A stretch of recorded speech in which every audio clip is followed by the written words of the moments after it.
I'm just sitting here at my desk thinking, my GTM engineers or SDRs, whatever we want to call them, they're literally like 5 times as productive as any SDR I've ever worked with, and here's how.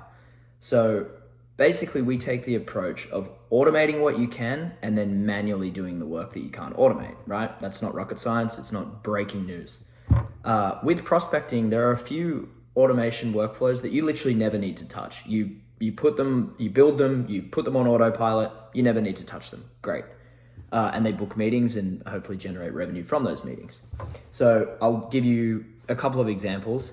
For me, one of them is recently funded startups. So Crunchbase's API, you have a saved search in there that's like B2B SaaS, recently funded in the last 90 days, pre-seed through to Series A. Those contacts, those companies get updated automatically once they're funded and there's news and Crunchbase is updated.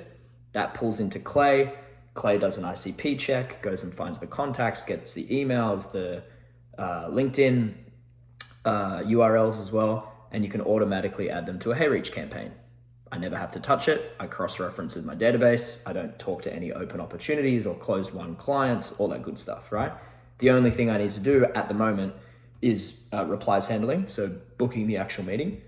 That's one example. Now, volume-wise, not going to be crazy. I don't know the numbers of how many startups get funded every, 90 days or every month or whatever, but the volume's not going to be huge. Another example, new hires into your ICP target customers and industries and companies. So VP of sales just gets hired, chief revenue officer just gets hired into a startup. Those things, again, can be fully automated.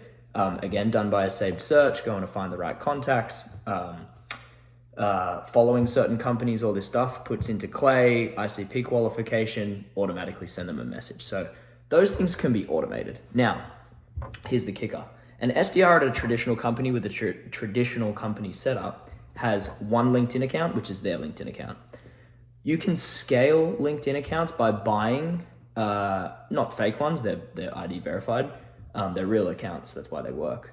But you can scale that out for one SDR to have 5 accounts, 6 accounts, 10 accounts, 20 accounts, right? So it becomes super interesting very quickly, not only from an automation workflow standpoint, but then scale and volume as well. And if you are covering your predominant use cases that can be automated, then putting manual work on top of that, obviously maintenance of workflows and Clay tables and things break and whatever, that's fine, everyone's aware of that.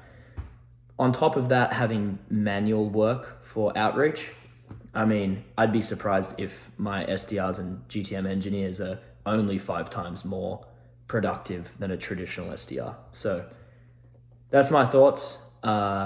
It's a different team structure to the traditional model. It's a different hiring persona slightly, but if you ever want to talk GTM engineering, how to hire these people, where to find them, how much to pay them, all that good stuff. I've hired quite a few of them now, so feel free to reach out.